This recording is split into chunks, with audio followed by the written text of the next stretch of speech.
नमस्कार, स्वागत है आपका परीक्षा रेस यूट्यूब प्लेटफॉर्म पर। साथियों, उत्तर प्रदेश आरओ के टेस्ट सीरीज का आज जो है चौथा टेस्ट है।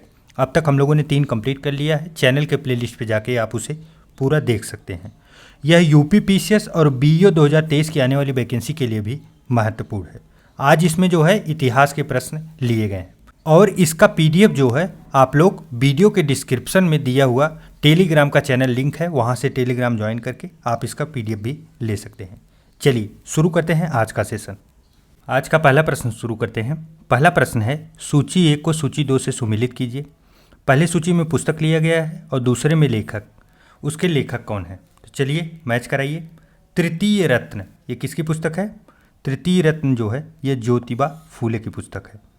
और उसके बाद दाय भाग जो है यह जीमूत वाहन की पुस्तक है। और स्मृति मंजरी किसकी है? तो गोविंद राज की। और उसके बाद विशुद्धिमग्न जो है वो बुद्ध घोष की पुस्तक है। तो इस प्रकार जो सही कोड बनेगा वो बनेगा 4132। सही जवाब ऑप्शन नंबर सी। चलिए नेक्स्ट है, निम्नलिखित में असत्य विकल्प की पहचान कीजिए। असत्य इसमें से कौन सा है? तो पहला है, बुद्ध के धार्मिक सिद्धांत सुत्त पिटक में दिए हुए हैं, ये सही है। बुद्ध व महावीर की भेंट का उल्लेख मज्झिम निकाय में है, तो यह भी सही है। मज्झिम निकाय में जो है बुद्ध और महावीर की भेंट के बारे में वर्णन किया गया। नेक्स्ट है, 16 महाजनपदों का उल्लेख जो है अंगुत्तर निकाय में, तो यह भी सही है। कई बार आ चुका है अंगुत्तर निकाय, महत्वपूर्ण है, आप लोग याद रखिए। नेक्स्ट है, बौद्ध धर्म के दार्शनिक पक्ष का विवेचन जो है विनय पिटक में किया गया है। विनय पिटक में, ये गलत है। विनय पिटक में न करके उल्लेख कहाँ पे किया गया है? तो उल्लेख जो है अभिधम्म पिटक में हुआ है। कहाँ? अभिधम्म पिटक में किया गया। तो सही जवाब बनेगा जो ऑप्शन नंबर डी। चलिए नेक्स्ट है, शिलालेख दिए गए हैं और उनकी स्थिति दी गई है। कहाँ कहाँ पे है? मैच कराना है। मानसेहरा कहाँ अवस्थित है? मानसेहरा पाकिस्तान में, पाकिस्तान के खैबर पख्तूनख्वा प्रांत में अवस्थित है। उसके बाद है एरीगुडी कहाँ पे है? यह आंध्र प्रदेश में अवस्थित है, आंध्र प्रदेश के कुर्नूल जिले में। और उसके बाद सोपारा कहाँ है? तो सोपारा जो है वो महाराष्ट्र में है। महाराष्ट्र के पालघर जो ज़िला है वहाँ पे। और धौली जो है ये उड़ीसा के कौन से ज़िले में? पुरी ज़िले में। तो सही जवाब जो बनेगा वो बनेगा 3142। सही जवाब ऑप्शन नंबर डी। चलिए नेक्स्ट, अशोक के शिलालेख काफ़ी महत्वपूर्ण है परीक्षाओं के लिए, आप लोग याद रखिए।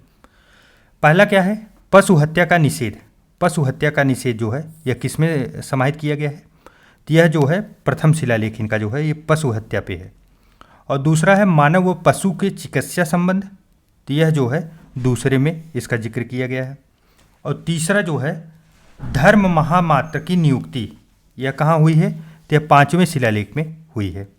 और उसके बाद धार्मिक सहिष्णुता का उल्लेख जो है यह 12वां शिलालेख है। कई बार पूछा जा चुका है, 12वां शिलालेख महत्वपूर्ण है, आप लोग याद रखिए। इस प्रकार जो सही कोड बनेगा वो क्या बन रहा है? 3412। सही जवाब ऑप्शन नंबर बी।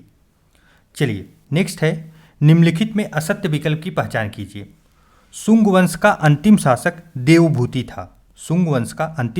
देवभूति था, यह बात पूरी तरह सही है। दूसरा है, धनदेव के अयोध्या अभिलेख में पुण्यमित्र शुंग द्वारा किए जाने वाले 2 अश्वमेध यज्ञों की जानकारी प्राप्त होती है, तो यह भी सही है। पुण्यमित्र के काल में होने वाले यवन आक्रमण की जानकारी गार्गी संहिता, मलविकाग्निमित्रम तथा महाभाष्य से होती है, तो यह भी सही है। सातवाहक वंश का अंतिम शासक हाल था, क्या हाल था? नहीं, हाल नहीं था सातवाहक का अंतिम शासक। सातवाहक वंश का अंतिम शासक कौन था? वो था पुलुमावी चतुर्थ। तो सही जवाब बनेगा ऑप्शन नंबर डी। चलिए नेक्स्ट है, दक्षिणापसेश्वर की उपाधि निम्नलिखित में से किस सातवाहक शासक से संबंधित है? दक्षिणापसेश्वर, तो देखिए यह उपाधि जो है ना विशिष्ट पुत्र पुलवामी को दिया गया था। सही जवाब ऑप्शन नंबर डी होगा। चलिए नेक्स्ट है, निम्नलिखित में असत्य सुमेलित विकल्प की पहचान कीजिए। इसमें से कौन सा गलत है? भारतीय स्वतंत्रता अधिनियम ब्रिटिश संसद द्वारा पारित हुआ 18 जुलाई 1947 को, तो यह बात जो है पूरी तरह सही है। हाँ, ब्रिटिश संसद ने 18 जुलाई 1947 को पारित किया था। दूसरा है माउंटबेटन योजना को 3 जून 1947 को पास किया गया। हाँ सही है, क्योंकि इसे 3 जून घोष योजना भी कहा जाता है। उसके बाद ब्रिटिश सरकार द्वारा भारत छोड़ने की घोषणा जो है जून 1948 में किया गया था। यह बात गलत है। क्यों गलत है? क्योंकि भारत छोड़ने का वर्ष जो है ना वो 1948 सही है, लेकिन ये घोषणा कब हुई थी, घोषणा की यहाँ बात की जा रही है। घोषणा जो ये किए थे ये 20 फरवरी 1947 को किया गया था, 20 फरवरी 1947 को। और सीधी कार्यवाही दिवस 16 अगस्त 1946 को हुआ था, तो यह भी सही है। चलिए नेक्स्ट है, वर्ष 1945 की प्रमुख घटनाएं कौन कौन सी थी और उनका कालक्रम लगाने के लिए पूछा गया है। देखिए पहला है शिमला समझौता। शिमला समझौता कब हुआ था? तो 25 जून 1945 को। चलिए नेक्स्ट है आज़ाद हिंद फौज पर मुकदमा। आज़ाद हिंद फौज पर मुकदमा कब हुआ था? तो ये हुआ था नवंबर 1945 को। और उसके बाद है नौसेना विद्रोह। नौसेना विद्रोह कब हुआ था? तो ये 45 में नहीं हुआ था, ये 1946 में हुआ था। 1946 में कब? फरवरी में। उसके बाद है वैवेल योजना। वैवेल योजना कब आई थी? तो यह आई थी 14 जून 1945 को। तो पहले नंबर पे कौन आएगा? तो पहले नंबर पे देखिए वैवेल योजना आ रही है पहले नंबर पे, और दूसरे नंबर पे 25 जून 1945 को शिमला समझौता हुआ था। तो 4-1-2-3 सही कोड बनेगा ऑप्शन नंबर सी। चलिए नेक्स्ट है क्रिप्स मिशन 1942 के संबंध में कौन सा विकल्प असंगत है? तो क्रिप्स मिशन 1942 में आया था, यह भी फैक्ट आप लोग याद रखिए जिसको याद ना हो। नेक्स्ट है इसमें जो कथन है, कथन क्या है? इसमें द्वितीय विश्व युद्ध के उपरांत भारत को डोमिनियन राज्य का दर्जा देने की बात की गई थी, यह पूरी तरह सही है। जब द्वितीय विश्व युद्ध समाप्त होता डोमिनियन देने की बात इसमें की गई थी। इसमें भारतीय को अपना संविधान निर्मित करने का अधिकार देने की बात की गई थी, यह बात भी सही है। और मिशन में कांग्रेस के आधिकारिक वार्ताकार महात्मा गांधी थे, यह बात पूरी तरह गलत है। क्यों गलत है? क्योंकि महात्मा गांधी वार्ताकार नहीं थे, बल्कि कौन था? बल्कि नेहरू थे, नेहरू जी थे। और उनके साथ में कौन था? वो मौलाना आज़ाद। चलिए उसके बाद गांधी जी ने इसे उत्तर तिथि चेक की संज्ञा दी थी, तो यह बात भी पूरी तरह सही है। तो सही जवाब ऑप्शन नंबर सी हो जाएगा। चलिए नेक्स्ट है द ड्यूटीज ऑफ मैन निम्नलिखित में से किसकी रचना है? द ड्यूटीज ऑफ मैन काफ़ी महत्वपूर्ण रचना है, आप लोग याद रखिए। किसकी रचना है? तो मैजनी की रचना है। अच्छा इसके बारे में एक और महत्वपूर्ण फैक्ट आप लोग याद रखिए कि इस पुस्तक को जो है ना लाला लाजपत राय ने जो है उर्दू में, किसमें? उर्दू में जो है इसका अनुवाद किया था। महत्वपूर्ण है, आप लोग याद रखिए। नेक्स्ट है निम्नलिखित कथनों पर विचार कीजिए तथा कूट की सहायता से सही विकल्प का चुनाव कीजिए। नौजवान सभा की स्थापना वर्ष 1925 में भगत सिंह के द्वारा की गई थी। तो नौजवान सभा की स्थापना भगत सिंह के द्वारा की गई थी, यह बात तो सही है, लेकिन 1925 में नहीं थी। यह कब हुई थी? 1926 में। महत्वपूर्ण है, आप लोग याद रखिए। एग्जैक्ट डेट ऐसे पूछे जाते हैं यूपीपीसीएस में, तो यूपीपीएससी आयोग से जो भी पेपर होगा आप लोग अलर्ट रहिएगा। कानपुर बोल्शेविक षड्यंत्र वर्ष 1924 में हुआ था, यह बात सही है। तो सही जवाब जो होगा वो ऑप्शन नंबर बी मैच कर रहा है। पहला जो है ये गलत हो गया, दूसरा सही है। चलिए नेक्स्ट है निम्नलिखित कथनों पर विचार कीजिए तथा कूटों की सहायता से सही विकल्प का चुनाव कीजिए। पहला है रैयतवाड़ी व्यवस्था के प्रतिपादक टॉमस मुनरो और कैप्टन रीड थे। इस व्यवस्था के तहत ब्रिटिश शासन के भू क्षेत्र का 51% भाग शामिल किया गया था, तो यह बात पूरी तरह से सही है, आप लोग याद रखिए। नेक्स्ट है भारत के बाहर हुए युद्धों को लड़ने में अंग्रेजों द्वारा प्रयोग में लाया जाने वाला निधि, जिसे गृह शुल्क अर्थात होम चार्ज पर भारित होता था, तो क्या यह बात सही है? जी नहीं, ये बात गलत है। गृह शुल्क पर भारित नहीं होता था। असल में गृह शुल्क क्या था? इंग्लैंड राज्य सचिव के द्वारा भारत सरकार की ओर से किया गया व्यय रहता था, तो यह गलत है। इसमें यह शामिल नहीं होता था, युद्धों के लिए यह प्रयोग नहीं होता था। तो सही जवाब जो बनेगा इसमें ऑप्शन नंबर ए बनेगा। चलिए नेक्स्ट है वहाबी आंदोलन के संबंध में निम्नलिखित कथनों पर विचार कीजिए। देखिए वहाबी आंदोलन सबसे पहले कब हुआ था? 1820 में, 1820 में हुआ था। अच्छा इस आंदोलन का मुख्य लक्ष्य क्या था? देखिए इस्लामिक धर्म में जो कुरीतियाँ थी उसे दूर करने के लिए आंदोलन चलाया गया था। भारत में इस आंदोलन के प्रवर्तक रायबरेली के सैयद अहमद बरेलवी थे। महत्वपूर्ण है, आप लोग याद रखिए। हाँ, ये बात सही है, पूरी तरह से सही भी है। उसके बाद इसके द्वारा 1820 में पेशावर पर कब्जा कर लिया गया था। ये इंपॉर्टेंट है, इसीलिए ये प्रश्न भी बना है कि पेशावर पर कब्जा कर लिया गया था और सिक्के ढलवाए गए थे।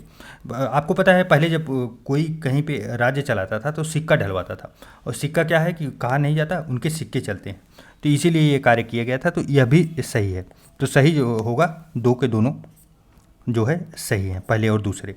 1820 में हुआ था, यह भी आप लोग याद रखिए। इस्लामिक सुधार से था, यह भी याद रखिए। चलिए नेक्स्ट है तारकेश्वर आंदोलन वर्ष 1924 का संबंध निम्नलिखित में से कहाँ से था। तारकेश्वर का जो है आंदोलन ये 1924 में कहाँ हुआ था?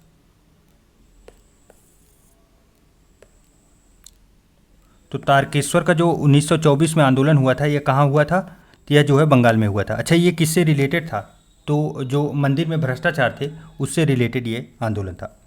चलिए नेक्स्ट है, दो सूचियाँ दी गई हैं, दोनों सूचियों को मैच कराना है।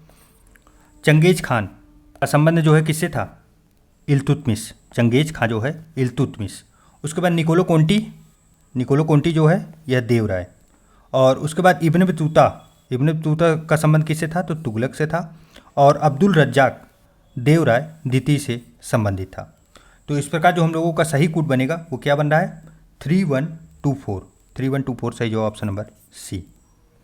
चलिए नेक्स्ट है, निम्नलिखित में असत्य विकल्प की पहचान कीजिए। इसमें से दो सूचियाँ दी गई हैं, कौन से राज्य दिया गया है और उसमें चले हुए वंश दिए गए हैं।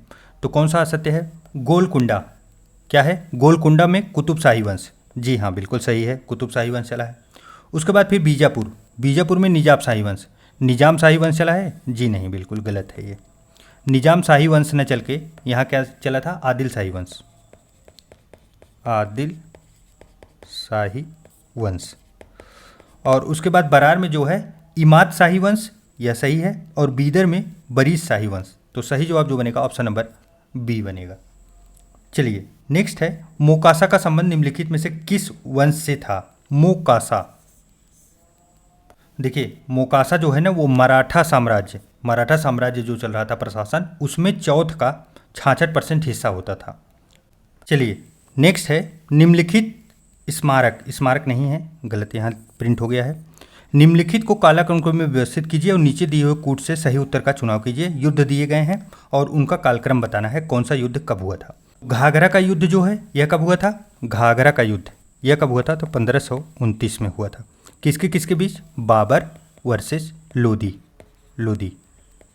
चलिए नेक्स्ट है खानवा का युद्ध कब होता है? 1527 में। 1527 में होता है, बाबर और राणा सांगा के बीच। उसके बाद फिर चौसा का युद्ध कब है? तो ये 1539 में होता है।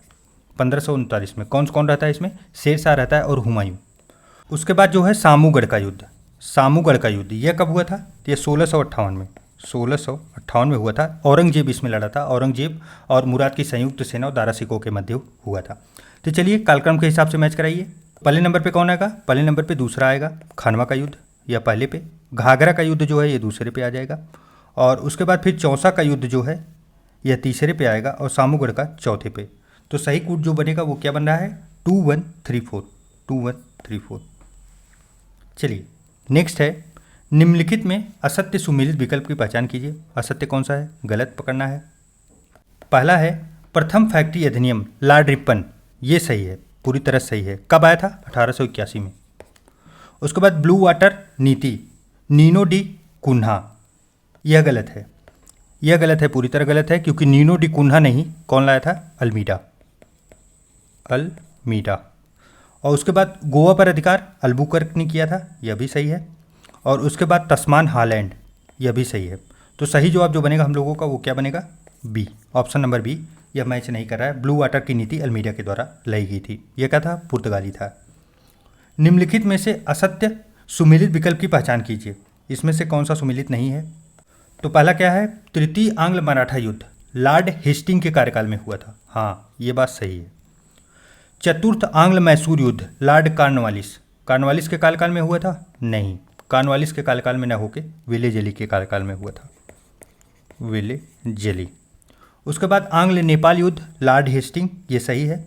और द्वितीय आंग्ल अफगान युद्ध लॉर्ड लिट्टन, यह भी सही है। तो सही जवाब ऑप्शन नंबर बी बन जाएगा। चलिए नेक्स्ट है, जैन तीर्थकार दिए गए हैं और उसके बाद उनके प्रतीक चिन्ह।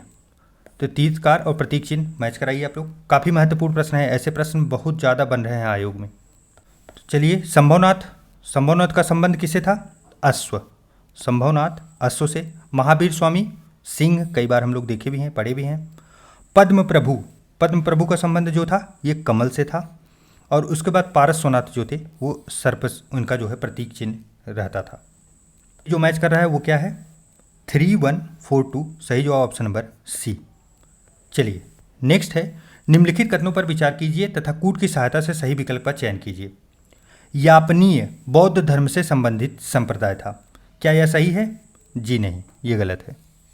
यह बौद्ध धर्म से संबंधित न रह के जैन से था, जैन धर्म से संबंधित संप्रदाय था। उसके बाद जो है, प्रथम जैन सभा पाटलिपुत्र की अध्यक्षता स्थूलभद्र द्वारा तथा द्वितीय जैन सभा वल्लभी की अध्यक्षता देवर्धि क्षमा श्रवण द्वारा की गई थी। यह बात सही है। और कल्पसूत्र, द्रव्य संग्रह तथा स्याद वाद मंजरी जैन ग्रंथ है, तो यह भी सही है। तो सही जो इसमें हम लोगों का गलत था, गलत पहला ही था, तो हम लोगों का जो सही जवाब बनेगा ऑप्शन नंबर सी बनेगा। पहला गलत था, बाकी सुमिलित है। नेक्स्ट है, महायान संप्रदाय की साहित्य की भाषा क्या थी? साहित्य की भाषा क्या थी? चलिए इसके पहले हम लोग ये देखते हैं कि ये महायान संप्रदाय है क्या। देखिए, महायान संप्रदाय जो है ना, बौद्ध धर्म से संबंधित है। अब आप देखिए, बौद्ध धर्म जो है, बौद्ध धर्म दो भागों में विभाजित हुआ था। एक कौन सा था? एक महायान था, महायान, और एक जो था वो हीनयान था, हीनयान। महायान की जो साहित्यिक भाषा थी ना, वह क्या थी? यह संस्कृत थी, संस्कृति। और उसके बाद जो है हीनयान की साहित्यिक भाषा क्या थी? ये लोग पाली को बढ़ावा दे रहे थे। तो जो होगा सही जवाब क्या होगा? ये होगा संस्कृत। चलिए नेक्स्ट है, निम्नलिखित नहरों में से कौन सी नहर जो है दामोदर नदी से निकलती है? दामोदर नदी, दामोदर नदी दो एक फैक्ट महत्वपूर्ण है। पहला ये है कहाँ पे बहती है? तो ये छोटा नागपुर का जो पठार है, नागपुर का जो पठार एरिया है वहाँ पे बहती है।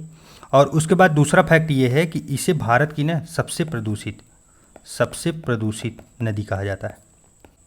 अब इसमें दिया गया है कि नहर इससे कौन संबंधित थी? तो ये थी एडन नहर।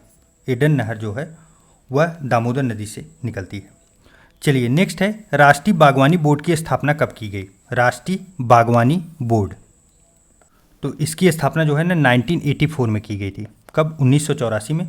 अच्छा, स्वायत्त सोसाइटी के रूप में की गई थी, अर्थात एनजीओ के रूप में की गई थी। इसके बारे में एक और चीज़ आप लोग याद रखिए, हेडक्वार्टर कहाँ है इसका?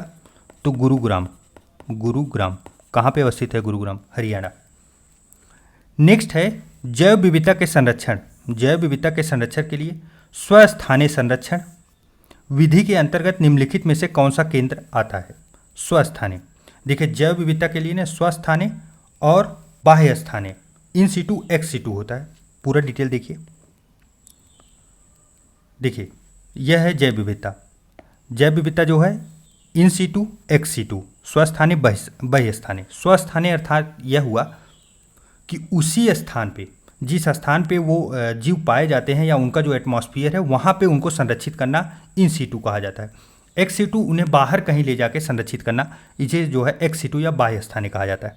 जैसे इसमें देखिए बीज बैंक है, बीज बैंक, जीन बैंक, वनस्पति उद्यान, वनस्पति को लगाएंगे तो वनस्पति उद्यान बनेगा, तो वनस्पति उद्यान हुआ। और चिड़ियाघर हुआ, चिड़ियाघर में क्या हुआ कि अलग से लाके वहाँ पे रखे जाते हैं जीव। और स्वस्थानीय अगर देखें तो स्वस्थानीय में देखिए राष्ट्रीय उद्यान और वन्य जीव अभ्यारण्य आते हैं, उपवन आता है, झील आता है, नदियाँ आती हैं, ये सब स्वस्थानीय होते हैं। तो देखिए हम लोगों का जो प्रश्न था वो क्या था? स्वस्थानीय, जो मतलब इन सीटू जहाँ वह अवस्थित रहता है, क्या होगा? तो राष्ट्रीय उद्यान होगा। चलिए इस प्रकार साथियों हम लोगों का आज का टेस्ट पेपर जो है समाप्त हुआ। आपको कैसा लगा ये टेस्ट पेपर? ज़रूर से ज़रूर कमेंट करके बताइएगा, और कोई सुझाव हो तब भी आप कमेंट करके ज़रूर बताइएगा। चलिए मिलते हैं एक नए वीडियो में, तब तक के लिए ढेर सारा प्यार, नमस्कार।